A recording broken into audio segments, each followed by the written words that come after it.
মাশাআল্লাহ, আপনারা এখন স্ক্রিনে যে জায়গাটি দেখতে পাচ্ছেন এটাই সেই জায়গা যেখানে নবী মুসা আলাইহিস সালাম শেষ বিদায়কালে এখানে ইন্তেকাল করেছিলেন। এই সেই ৩৫০০ বছরের পুরনো জায়গা। এই যে গাছটি দেখতে পাচ্ছেন এই সেই গাছটিও ৩৫০০ বছর ধরে আজ অব্দি এইভাবে আছে। দেখুন, নবী মুসা আলাইহিস সালামের যে ভাই ছিলেন নাম তার হলেন হারুন আলাইহিস সালাম।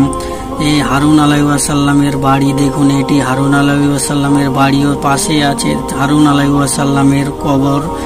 আপনারা এখন স্ক্রিনে যে কুয়াটি দেখতে পাচ্ছেন এই কুয়াটিতে নবী মুসা আলাইহিস সালাম শোয়েব আলাইহিস সালামের বেটিকে পানি পান করিয়েছিলেন। এই সেই কুয়া। নবী মুসা আলাইহিস সালাম শোয়েব আলাইহিস সালামের বেটিকে বিবাহ করেছিলেন। বিবাহকালে 10 বছর এইখানে কাটিয়েছিলেন। এই সেই বাড়ি। নবী মুসা আলাইহিস সালামের বিবির নাম ছিলেন সফুরা। মাশাআল্লাহ।